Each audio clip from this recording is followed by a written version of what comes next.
రాష్ట్రంలో red book రాజ్యాంగం నడుస్తోంది. 6 నెలలకే పోరాటం చేయాల్సిన పరిస్థితి వచ్చిందన్న వైఎస్ జగన్. పార్లమెంట్ ప్రాంగణంలో బీజేపీ కాంగ్రెస్ ఎంపీల మధ్య వాగ్వివాదం. ఇరు పార్టీల ఎంపీల మధ్య తీవ్ర తోపులాట.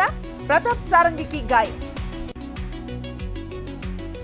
పార్లమెంట్ ఆవరణలో గందరగోళం. అధికార విపక్ష సభ్యుల పోటాపోటీ నిరసనలు. అంబేద్కర్ ను అవమానించారంటూ పరస్పర విమర్శలు. చంద్రబాబు నితీష్ కుమార్ కు ఆప్ అధ్యక్షుడు కేజ్రీవాల్ లేఖ. అంబేద్కర్ పై అమిత్ షా వ్యాఖ్యలు సమర్థనీయం కాదు. బీజేపీకి మద్దతుపై పునరాలోచించుకోవాలని లేఖ. తెలంగాణ అసెంబ్లీలో అప్పులపై హాట్ గా చర్చ. బీఆర్ఎస్ కాంగ్రెస్ నేతల మధ్య మాటల యుద్ధం.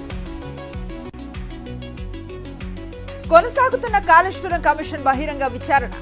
హాజరైన మాజీ CS Somesh, Smita Sabharwal. Sajjala Bhargav Reddy quash petitions పై హైకోర్టులో విచారణ. ప్రతివాదులకు నోటీసులు జారీ. తదుపరి విచారణ ఫిబ్రవరి మొదటి వారానికి వాయిదా. టీటీడీపై మాజీ మంత్రి శ్రీనివాస్ గౌడ్ సంచలన వ్యాఖ్యలు. తెలంగాణ ప్రజాప్రతినిధుల పట్ల వివక్ష చూపుతోంది, మంచి పద్ధతి కాదంటూ అసహనం. మంత్రి పదవి వస్తుందా రాదా అనేది అధిష్టానం చూసుకుంటుంది. బీఆర్ఎస్ కు భవిష్యత్తే లేదన్న కోమటిరెడ్డి రాజగోపాల్ రెడ్డి. మంచిర్యాల జిల్లా చెన్నూరులో ఎస్సీ వర్గీకరణను వ్యతిరేకిస్తూ ఆందోళన. మాల మహానాడు నాయకులను ముందస్తుగా అరెస్టు చేసిన పోలీసులు. పార్వతీపురం మన్యం జిల్లా సంతోష్పురం గ్రామంలో ఏనుగుల గుంపు హల్చల్. రైతు పంట నాశనం చేసిన ఏనుగు. నంద్యాల జిల్లా ఆత్మకూరు అటవీలో వేటగాళ్ల ఉచ్చుకు బలైన దుప్పి. మాంసంతో బైక్ పై వెళ్తూ ఉండగా వెంబడించి పట్టుకున్న అధికారులు.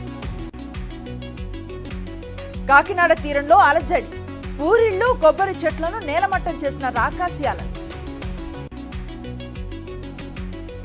భారీ నష్టాల్లో కొనసాగుతున్న స్టాక్ మార్కెట్లు. సెన్సెక్స్ 900 పాయింట్లకు పైగా, నిఫ్టీ 200 పాయింట్లకు పైగా నష్టం. నైరుతి బంగాళాఖాతంలో కొనసాగుతున్న తీవ్ర అల్పపీడనం. తీరం వెంబడి 45 కిలోమీటర్ల వేగంతో గాలులు. అల్లకల్లోలంగా మారిన సముద్రం.